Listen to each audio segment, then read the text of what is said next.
in 1880, if you look down, you can see sand dunes down the very end of it. In 1880, they had a kind of a tsunami.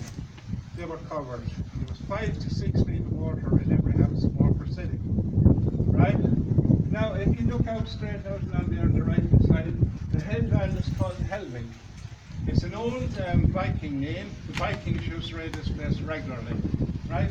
Helvig is never died, it's very high. That's the old name. Now, over in the middle of it there, you have Ballinagowne, or the townsland of the strangers or foreigners. In 1770, you had Algerian pirates savagely at work in this area, and the Royal Navy were sent over to catch them. They had an awful job trying to catch them because they were so prolific around the coast. They just come in and take away women and sell them as, and men, and sell them as slaves. In actual fact, 2 men, Hackett and Carew of Dungarvan, went into Baltimore village and they took every man, woman and child, including the woman that just had a new baby. The whole lot of them were brought off to Algiers and sold as slaves. So there's a lot of people in Algeria with Cork accents and ring accents as well. So as I say, like this area here is a Gaelic speaking area here. It was so bad with our neighbours across the water tried to do away with our native language. It was so bad that one stage children would have a piece of string and a piece of wood, and every word uttered, there was a notch put in it, and the children were hit with sticks and everything in school to tell them that, you know, they're not to be speaking their native language. But places like that kept the language alive, and that's called a Gaeltacht, or it's ring Gaeltacht. Ring means, Unrein means the headland. Now looking out over there, you have a little lighthouse on the left, Balnacorty, and just beyond Helvig you have the highest lighthouse in Ireland. It's 285 feet high. The next one is where Rescue 116 crashed into, up in Mayo. So we have a lot of famous places around the area. Over in the church there on the other side, the old part with no roof was built in 1290. The other part was built during the famine. And there is a tunnel between the church and the castle. The last man, 2 men to be in it, was Donald Welch, the plumber's father, Jar Fox, we just call him, and Pinky Curran, who owned it, the Moorings Bar. And it's Pinky that told me. He went in at the castle side, and they were up to there in water. The tunnel had collapsed, and they found a gun in there, and they handed it into the police, and the police gave a kick up in the bum and told them not to go back again. Where you went into was at the back of the confession box over in the side. Father Welch's confession box. Now, if you went to him, you'd be out in 2 minutes. If you went to Father Roach, he was old with hair out of his ears and stuff like that. You'd be there all day. He'd be questioning you. You didn't like that when you were in that size, right? Okay. It was so unusual.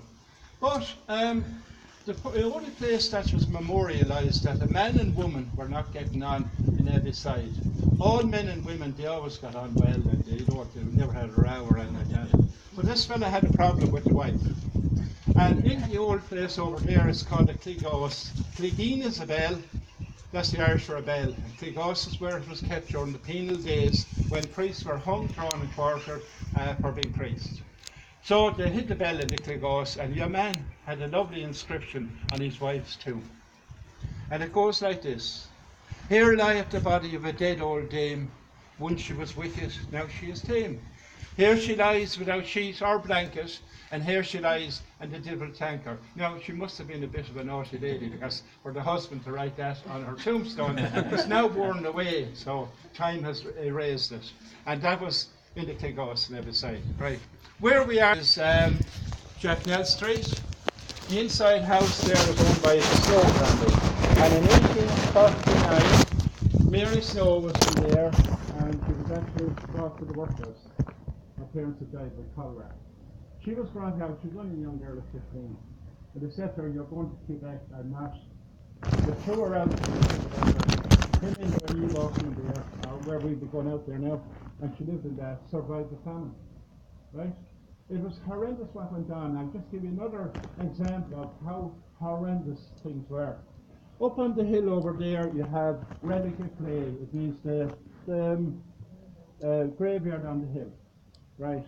An old lady from the Ring Gaeltacht, she used to collect all these stories. She told me Peg Banny Ray Gowan, who's dead now. and she was 93 when she died. But out at the workhouse every day, a man came along, Mr. Barron was his name, to collect all the corpses. They were all skeletal and were, emaciated. So he just threw up a load of them onto the cart, and he had a pit dug outside where the Shanachie bar is now, and he just tipped the whole lot in. And whatever look he gave, he saw a little girl, and she was moving. She'd been unconscious. And if you were anywhere near that, you were thrown in, and that was it, and says, good luck to you. She woke up and she said, no courage, man, no courage, don't bury me. He went down among all the corpses, lifted her out, wrapped her in his coat, and brought her in home. His own wife had died with typhus or cholera, and that young lady survived the famine and went to America and died in the Bronx, New York, at 72 years of age, literally having been brought up from the grave. So that will tell you how horrendous things were.